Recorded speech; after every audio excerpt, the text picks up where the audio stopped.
And that's not to say that there isn't going to be like a situation that you will need to fill a role, like a role is needed to be filled that has a title. That's helpful to have structure and organization sometimes. What I'm saying is, don't get so stuck in the idea that that's permanent and that you can always go back into the cocoon. We don't talk about that. So we came out the cocoon, butterfly militia. Did you know you can go back in? Did you know you can recocoon at any given time? That's the point, is to constantly embrace the change. And so I think that I'll speak from a personal standpoint, I feel like that's made me more mentally flexible. And in that mental flexibility, I've found that the challenges that I thought were so just, how am I going to get over this, It was much easier when I approached it as it not being so hard, because I did have the mental flexibility to change perspectives. And so from this perspective, I have this solution. And then from this perspective, I have this solution. And this perspective, I have this solution. And this perspective, I have this solution. And this perspective, I have that solution. And this perspective, I have this solution. So you get my point, is that the flexibility leads to all this ingenuity and all this freedom, this feeling of liberation and empowerment. I have the answer because I don't have to stay right here and look at the problem from this part of the mountain. I can go down and I can come back up and I can, So I just want to share some of my thoughts with you. And lately I've found that I can't always access those gurus that I see on TV or in the books. I can't always afford to go to the conference that they might be at. So I stopped just looking to them, and I would just, the homeless guy I'm not lying, the homeless guy on the street that I might strike up a conversation with would become the guru, because I had the mental flexibility to know that there's something in his life that I can learn from. And there's something he's going through that I could benefit from. And that's an extreme example, but, the teacher, the woman in the grocery store, however you want to, the sun came out. Ooh, yeah. However you want to perceive an answer as coming from a source of someone that you might look to as a teacher. I mean, I guess that's your own personal perspective, but if you're a morphin, then the answer's everywhere. The answer's in the trees. The answer's in the sunshine. The answer's on this bench. I don't know if you can see that. People and nature and neighbors in harmony. I mean, everything around me at this point that I've been more open to receiving information has really helped to counsel me. And it may sound heebie-jeebie, but it's working for me. So I just want to share these thoughts and find out what's going on with you and what's working for you, because I'm going to benefit in some way. Let's see. So I just want to talk a little bit. While I was on the road last year, I was meditating, because as you can imagine, when you're on tour for weeks on end, there's a lot of time in the car and a lot of downtime between performances where you're just traveling. And so I would try to meditate just to keep my head clear and calm and not miss home so much.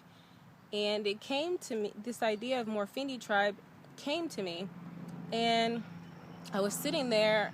And the reason that I'm talking to you now, but the idea came last year, is because even I'm sitting here talking to you about empowerment, but even as I got this idea, started to doubt and started to say, well, I don't have enough YouTube subscribers, or I don't know if my fan base is big enough, or all these silly excuses for sharing something that's beautiful and just natural and creative, which is just conversation and the gift of caring. I found all these reasons to not initiate it. And eventually this year I was meditating on how silly that was. And I thought about how, my God, if Maya Angelou hadn't wrote I Know Why the Caged Bird Sings because she felt like her character would have been compromised. Can you imagine the world without that? Can you imagine if some of these great, profound people, for me, some of the people that have inspired me are, a lot of them are artists, musical artists, Bob Marley, the Beatles, great writers, Bob Dylan, the list goes on, no disrespect to anybody, Michael Jackson, no disrespect to anybody that I'm not naming. But I can't imagine, all of them had hardships. I can't imagine if they had sat there and said, well, at this time, I'm not this enough, so I'm not going to share this. I would be without all that light. It's crazy. It's crazy. And I'm not comparing myself to them. What I'm saying is we are them. We are all of them. Each one of us has something to give. I want to get into sun. I'm feeling good.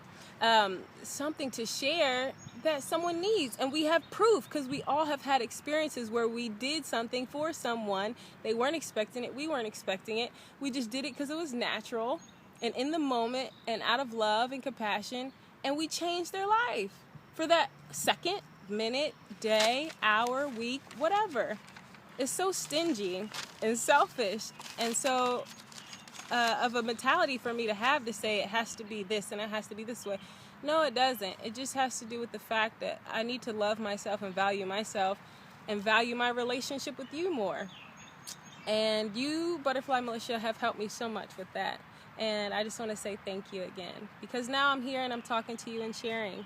And we're starting this dialogue. And I want to know about your thoughts on empowerment. And I want to know about your thoughts on clarity and truth and getting to a point where you can be a person that just is authentically yourself.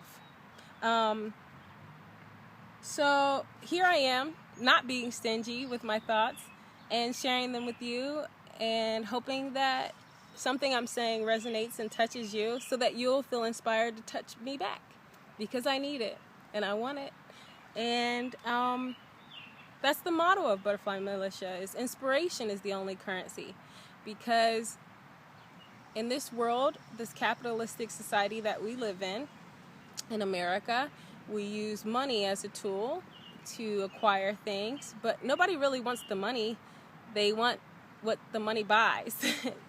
They want the ends, it's a means to an end. And for people without money, like they say, necessity is the mother of all invention. For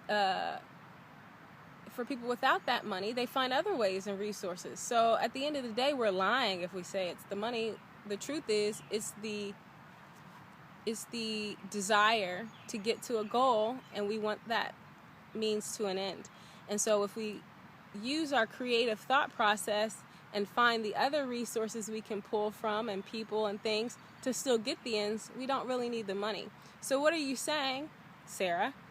What I'm saying is, you had the idea and the desire, and then you were inspired to acquire it some kind of way. So inspiration is that currency, not the money.